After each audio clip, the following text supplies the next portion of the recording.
Assalamualaikum warahmatullahi wabarakatuh. Ya, kita berada dekat Ace Auto di Jalan Yap Tosah. Kat peluang kalau ada Honda nak servis, inilah kedainya. Okey, ini kedai dia. Okey, jadi hari ni kita nak buat sesuatu pada kita punya inbox. Ambil handphone dulu. Kita nak tukar adjustable. Okey, kalau kita tengok inbox kita ni, inilah ketinggian dia. Kita pakai rim 15. Jadi suspension asal 4 jari depan dan belakang 4, depan 3. Jadi kita baru dapat daripada Shopee, daripada jenama Malaysia, daripada jenama DRS. Okey, ni Okey, ini ialah adjustable untuk inbox. Soft hard, tapi dia ada body shift. Jadi hopefully kita boleh adjustkan dia punya dia high low. Kita boleh adjust sikit-sikit lah dia punya soft hard tu sekali. Okey, supaya lebih selesa lah. Ni agak berbuai-buai lah. Jadi jom kita jumpa dengan Yap dan kita segera pasang. Okey, jom.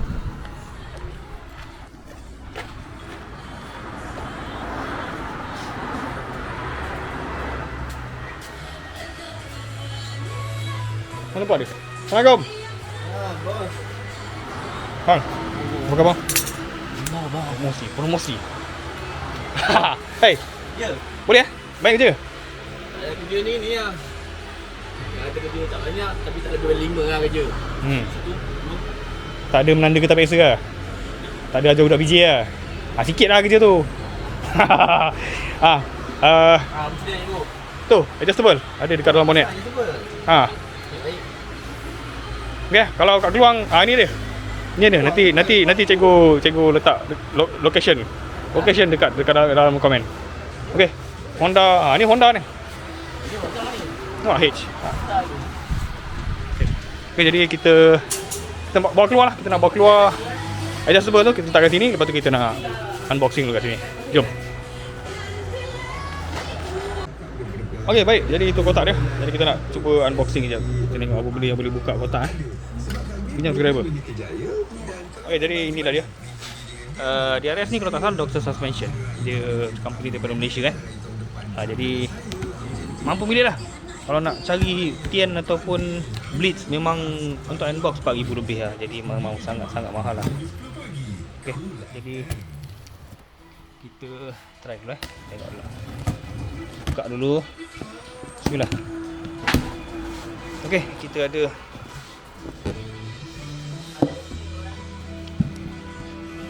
okey, ni ada. Sekejap, letak subscriber. Okey, jadi ini ialah set depan dan belakang. Ini belakang spring, dia punya swabber berbeza, dia asing-asing. Okey, kita ada tools untuk setting. Ada stiker, warranty card, My Pro Auto Okey, nanti cikgu letakkan link dekat dalam description kalau siapa-siapa yang berminat. Ada untuk macam-macam model lah. Untuk inbox ni memang harga keras sikit lah. Okey, ini depan. Kita cuba keluarkan lah. Dia ialah ada 3 Dia ada 3 gelung kat sini. 3 maksudnya dia body shape. Jadi ini untuk kita press ke spring, dan ini kita boleh shaft dia, boleh gerak untuk kita naikkan dan turunkan. Jadi kita nak tengoklah macam mana nanti. Belakang. Ini ialah turbo belakang.